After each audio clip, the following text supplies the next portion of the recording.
In the 1980s, the Australians bought a bunch of FA-18 fighter planes from the Americans.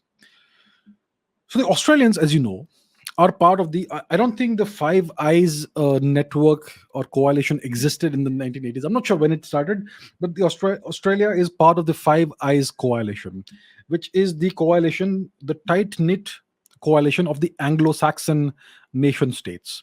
It's obviously led by the US, and the four other nations are Australia, New Zealand, Canada, and the UK. Yeah. So these are the five English speaking nations, which are the core group of the network of US vassal states.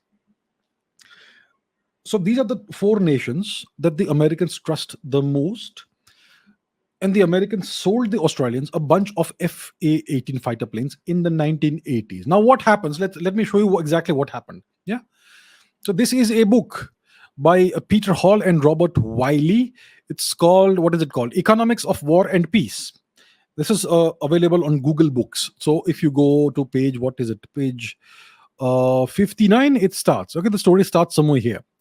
So there is something called a passive radar warning receiver. Okay, it's something. It's one of the most essential elements of the electronic weaponry suite of the aircraft. Yeah.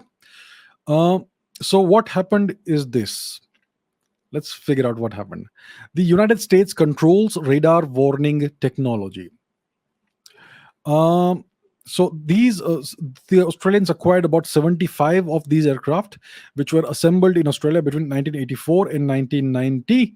And these aircraft had these RWR systems installed on them. Yeah. Now, what happened is this.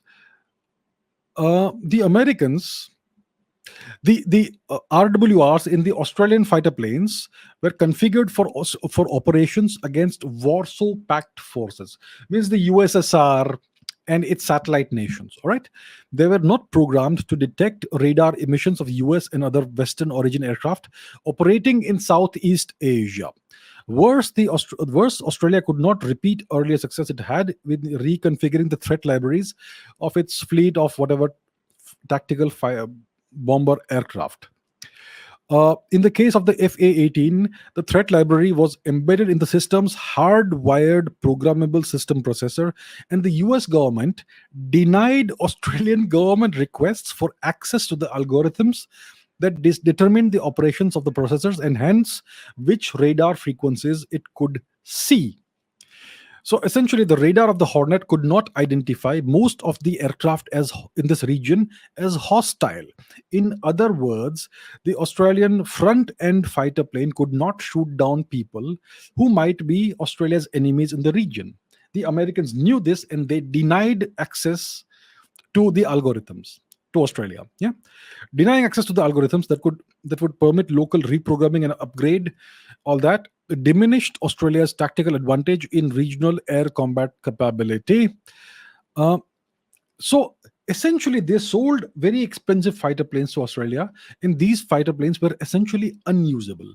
They were worthless. They were pointless. These planes refused to lock on to aircraft that could be potentially hostile to the Australians. They simply refuse to lock on the radar systems. Yeah. So the Australians eventually claim that what did they claim? One second. They said that in the end we spied on them and we extracted the codes ourselves, and then we got another radar that could actually identify them. Blah blah blah blah blah.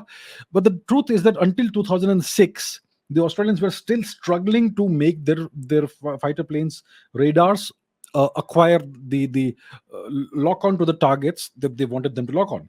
So the fighter planes were acquired between 1984 and 1990.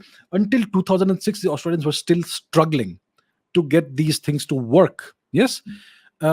Here's the claim. This is from the Wayback Machine. This article has been deleted from the internet, but I was able to find it.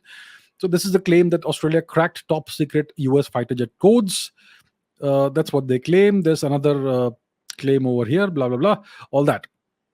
So essentially, what we are seeing is that Australia is essentially a US corporation. Australia essentially is owned by the US. It's one of their closest allies. It's essentially a US possession. And yet the Americans denied the Australians these codes, the algorithms that would enable Australia to actually use the fighter planes. Yeah. So if they could do this, if the Americans could do this to one of their closest allies, do you think they would not do that to India?